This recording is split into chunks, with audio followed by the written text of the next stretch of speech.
11वां पारा का दूसरा निस्फ, आयत नंबर 41 सूरत यूनस की। वइन कज़्ज़बूका फ़कुल्ली अमली वलकुम अमलुकुम अंतुम बरीऊन मिम्मा अमलु व अना बरीउम मिम्मा तअमलून। और अगर वो आपको झुटलाएं तो कह दीजिए मेरा अमल मेरे लिए है, तुम्हारा अमल तुम्हारे लिए, तुम उससे बड़ी हो जो मैं करता हूँ अमल, और मैं उससे बड़ी हूँ जो तुम अमल करते हो। और उनमें से बाज़ वो हैं जो आपकी तरफ कान लगाते हैं, फिर क्या आप बहरों को सुना सकते हैं अगरचे वो अक्ल ना रखते हो। और उनमें से कुछ ऐसे हैं जो आपकी तरफ देखते हैं, तो क्या आप अंधों को दिखा सकते हैं अगरचा वो ना देखते हो। इन आयत में अल्लाह रब्बुल इज़्ज़त ने नबी करीम सल्लल्लाहु अलैहि वसल्लम को अपनी उम्मत से बेजारी का ऐलान करवा दिया कि अल्लाह के नबी सल्लल्लाहु अलैहि वसल्लम से उनकी उम्मत के बारे में पूछा नहीं जाएगा कि उन्होंने अमल क्यों नहीं किया, क्योंकि मुशरिकीन मक्का भी अमल नहीं करते थे। उनके बारे में भी यही कहा था कि तुम्हारा अमल तुम्हारे लिए है, मेरा अमल मेरे लिए। यानी आज मुआशरे के अंदर कोई नेकी करे या गुनाह करे, हर एक का अमल उसके अपने लिए है। किसी की नेकी किसी को फायदा नहीं देती सिवाय चंद के, जो हदीस में आता है, और किसी के गुनाह का वबाल किसी पर नहीं पड़ता सिवाय उसके कि जिसने उस गुनाह की इब्तिदा की होगी।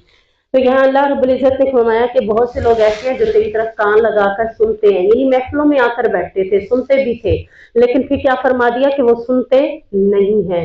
यानी आकर बैठते हैं, यानी बज़ाहिर वो बहरे नहीं है, सुनना उन्हें अल्लाह ताला ने नसीब कर दिया है, लेकिन कानों से सुनने के बावजूद उनके दिल तक बात नहीं पहुंचती, इसे कहा जा रहा है कि वो बहरे हैं। इसी तरह वो आंखें रखते हैं, तुम्हारी तरफ देख रहे होते हैं, जैसे कि तुम समझते हो कि ये समझ रहे होंगे बात को, लेकिन वो बातों को समझ नहीं रहे होते।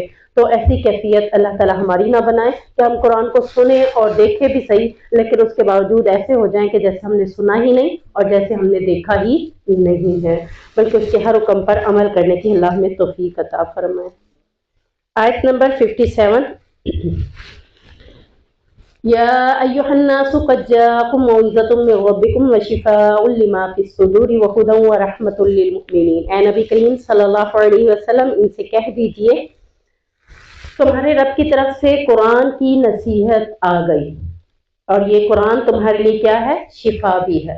यानी जो इंसान इस कुरान को जिस मकसद के लिए भी पढ़ेगा वो उसका पूरा हो जाएगा। सहाबा कहते हैं हम लोग कुरान की तिलावत से पहले कई दुआएं दिलों में लेकर बैठते थे और उसके बाद कुरान की तिलावत करते थे। हमारा ये यकीन था कि हम जो दुआएं दिलों में करके बैठे हैं और कुरान पढ़ने से अल्लाह उन दुआओं को कबूल कर लेगा। इसी तरह आपने देखा कि सूरत फातिहा के हवाले से उसने कहा कि मैंने सुना कुरान की ये सूरत शिफा है, तो मैंने इसलिए पढ़ी थी और उसको शिफा भी मिल गई थी। इसी तरह और भी कई कुरान की यानी आयात भी हैं, या कुरान को वैसे कहीं से भी आप पढ़ रहे हो लेकिन मकसद आपकी दिल में दुआ शिफा की नीयत के साथ आप पढ़ रहे हो, तो ये कुरान आपके लिए शिफा भी बन जाता है। किस चीज के लिए शिफा बनता है, दिलों की बीमारियों को खत्म करने का।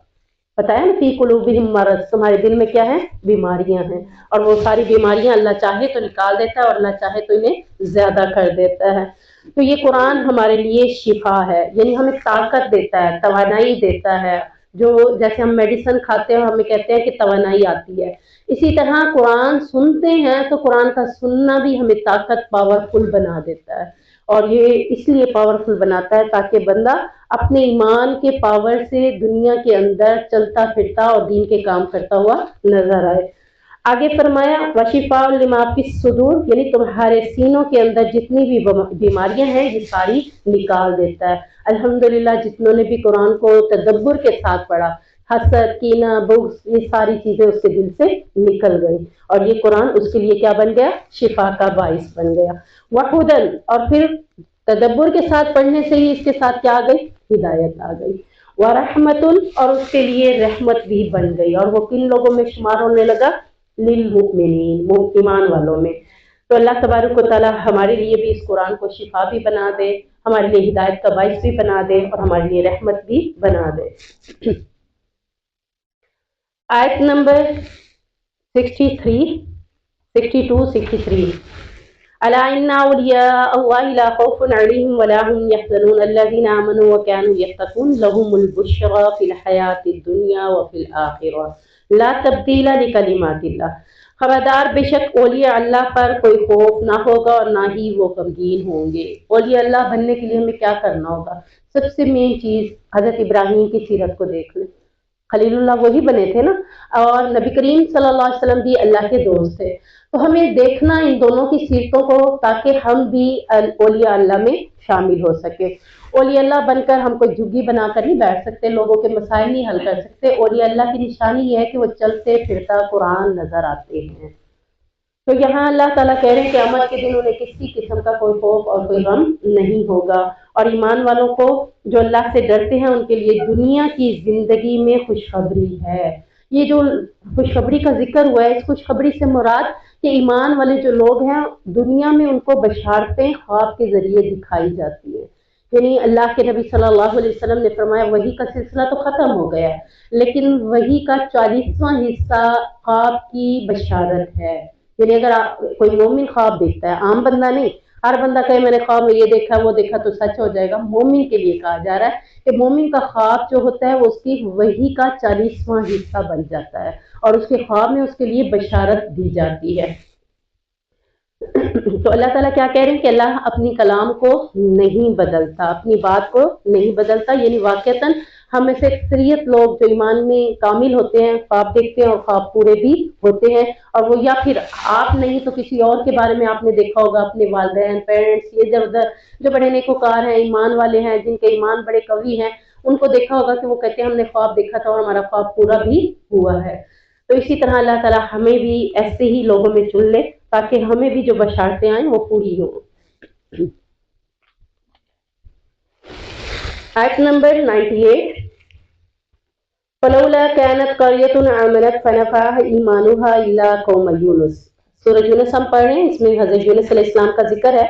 پھر کیوں نہ ہوئی کوئی بستی ایسی کہ وہ عذاب سے پہلے ایمان لائی ہو، پھر اس کے ایمان نے اسے نفع دیا ہو سوائے قوم یونس کے۔ جب وہ ایمان لے آئے تو ہم نے ان سے ان کا ذلت کا عذاب ٹال دیا دنیا کی زندگی میں، اور ہم نے ایک مقررہ وقت تک انہیں اس سے فائدہ اٹھانے دیا۔ ہر نبی اپنی قوم کو عذاب کا الٹیمیٹم پہلے ہی دے دیتے تھے کہ تم پر عذاب آنے والا ہے، اور اپنی قوم کو لے کر چل بھی پڑتے تھے۔ حضرت یونس علیہ السلام نے بھی اپنی قوم کو بتایا کہ تم پر قریب عذاب آنے والا ہے، اور بغیر اللہ کے حکم کے اپنی قوم کو چھوڑ کر چلے گئے تھے۔ یعنی اللہ کا جب حکم ہوتا ہے تو پیغمبر اس بستی سے تب نکلتے ہیں، لیکن حضرت یونس علیہ السلام بغیر اللہ کے حکم کے اس بستی سے نکل گئے تھے، جس کی سزا انہیں کیا ملی تھی کہ انہیں مچھلی کے پیٹ میں اللہ رب العزت نے رکھا تھا، اور پھر کچھ مفسرین کہتے ہیں 40 دن، کچھ کم تعداد بتاتے ہیں، بہرحال مچھلی کے پیٹ میں وہ ضرور رہے تھے، اور جتنے دن اللہ نے چاہا ان کو رکھا۔ مچھلی جب کسی چیز کو نگلتی ہے تو الٹی پلٹ کر کے اس کو اندر ہی اندر ہضم کر لیتی ہے، یعنی ٹکڑے ٹکڑے کر کے۔ اللہ نے اس مچھلی کو حکم دیا تھا کہ تیرے پیٹ میں میرا نیکوکار بندہ ہے، بس اس سے سزا دینا مقصود تھا، لیکن تو اس سے نگل نہیں سکتا، اس کے ساتھ کوئی نقصان تُونے نہیں پہنچانا، یعنی اسے بالکل صحیح سلامت جب میرا کہوں گا اللہ کے حکم سے تُونے نکال دینا۔ اب آپ دیکھیں کہ ایک ادنا سی مچھلی اپنے رب کے حکم کی کتنی پابند ہے، اور ہم انسان، ہمیں کتنے احکامات ہم اب تک پڑھ چکے ہیں، اور ان میں سے کتنے کو ہم کر رہے ہیں اور کتنے کو ہم چھوڑ رہے ہیں۔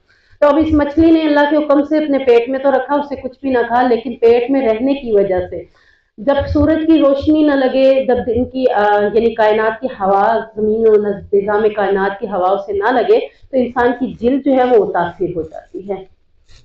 تو اسی طرح ان کی جلد متاثر ہو گئی تھی، اور جب وہ باہر آئے تھے تو کافی ٹائم تک ان کی جلد کی متاثر ہونے کی وجہ سے اور نقاہت کی وجہ سے اللہ کے حکم سے ایک بکری آتی تھی، ان کو دودھ پیتے تھے اور پھر وہ ٹھیک ہوئے تھے، اور انہوں نے اپنی غلطی کا اعتراف کیا تھا، تو تبھی اللہ نے ان کو نکالا تھا۔